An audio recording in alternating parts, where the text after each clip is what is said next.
Et bien salut à tous, c'est Jawed, bienvenue sur ma chaîne, j'espère que vous allez bien. Aujourd'hui on se retrouve pour vous parler d'une histoire de quelqu'un qui m'a vraiment intrigué et qui m'a beaucoup plu surtout. C'est pour ça que je me suis dit que ça serait vraiment intéressant de vous la raconter. N'oubliez pas les amis que si les vidéos vous plaisent, vous pouvez vous abonner à la fin. Ça me ferait vraiment plaisir de vous compter parmi nous. Quoi qu'il en soit les amis, aujourd'hui on est là pour parler d'un Vietnamien qui est né en 1942. Bon déjà tu sais que le mec il n'est pas si récent que ça, mais il est encore... Ce qui est bizarre avec cette histoire, c'est que les sources sont vraiment très peu nombreuses. Même si il y a un article Wikipédia et plusieurs articles qui sont disponibles sur internet qui parlent de ce mec. Quoi qu'il en soit les amis, mettez-vous bien dans le contexte et imaginez-vous bien l'histoire que je vais vous raconter parce qu'elle est totalement véridique. Et connectez-vous, regardez cette vidéo attentivement parce que je vais vous raconter l'histoire d'un homme qui n'est plus dormi depuis plus de 35 ans. Alors,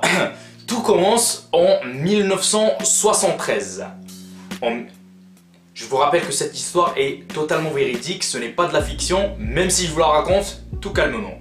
Alors, je vous ai dit que tout commence en 1973 dans un petit village vietnamien. Cette nuit-là, un homme qui se prénomme Tay Ngoc était vraiment malade. Si malade qu'il avait une fièvre vraiment douloureuse et qui l'empêchait de dormir. Tout naturellement, il avait donc énormément chaud.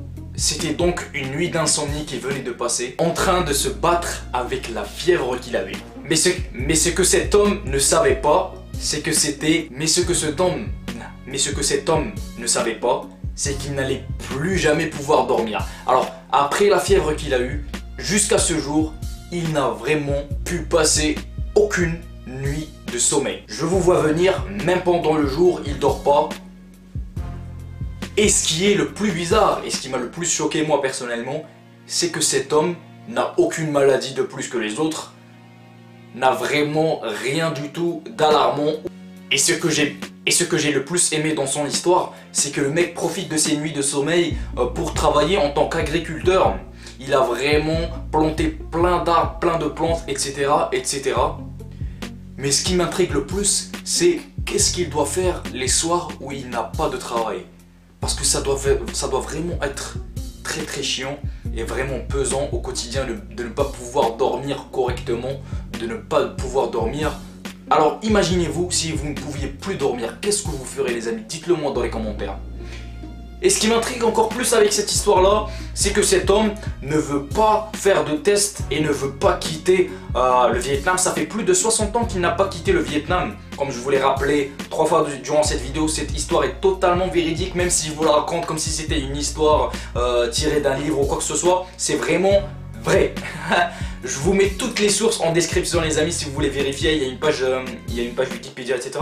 L'homme a peur des tests et a peur des voyages. C'est pour ça qu'il ne voyage pas, c'est pour ça qu'il ne laisse pas les autres lui faire des tests. Il a même déclaré que s'il avait des problèmes de santé dus à ses insomnies, il ferait des tests. Mais vu qu'il n'a aucun problème de santé, pourquoi faire des tests et pourquoi se déplacer? Parce qu'il a peur des déplacements. C'est le cas aussi de tous les gens vieux qui connaissent rien du tout, bref, qui vivent je suis pas en train d'insulter même si j'ai dit qu'ils connaissent rien du tout, mais c'est pas grave, qui vivent, vous savez bien, loin de l'urbanisme. Et bien ces hommes-là ont souvent peur des voyages, des avions, etc. Donc c'est totalement normal. Il y avait même des caméras de surveillance posées dans son propre jardin pour surveiller ce qu'il était en train de faire. Et ils ont remarqué qu'il travaillait beaucoup plus pendant la nuit. Moi j'aimerais vraiment avoir ce pouvoir entre gros guillemets. Parce que je déteste dormir. C'est pas que c'est une activité que j'aime bien, mais je sens que c'est un manque cruel de productivité. Dès que tu dors, tu fais rien du tout. Tu peux pas faire des maths et dormir, ou travailler et dormir, ou faire de l'argent et dormir, à part si tu t'appelles Bill Gates. Quoi qu'il en soit, l'histoire que je vous ai présentée aujourd'hui m'a vraiment plu les amis. Si c'était le cas pour vous, mettez un petit pouce bleu, partagez la vidéo à vos amis. Surtout laissez-moi vos avis dans les commentaires, ça serait vraiment intéressant d'en savoir plus de votre part. C'était Jawed, merci d'avoir regardé la vidéo jusqu'à la fin. Si la vidéo vous plaît, je vous invite à vous abonner surtout, à la partager, à commenter, etc. Merci beaucoup d'avoir regardé. Ciao.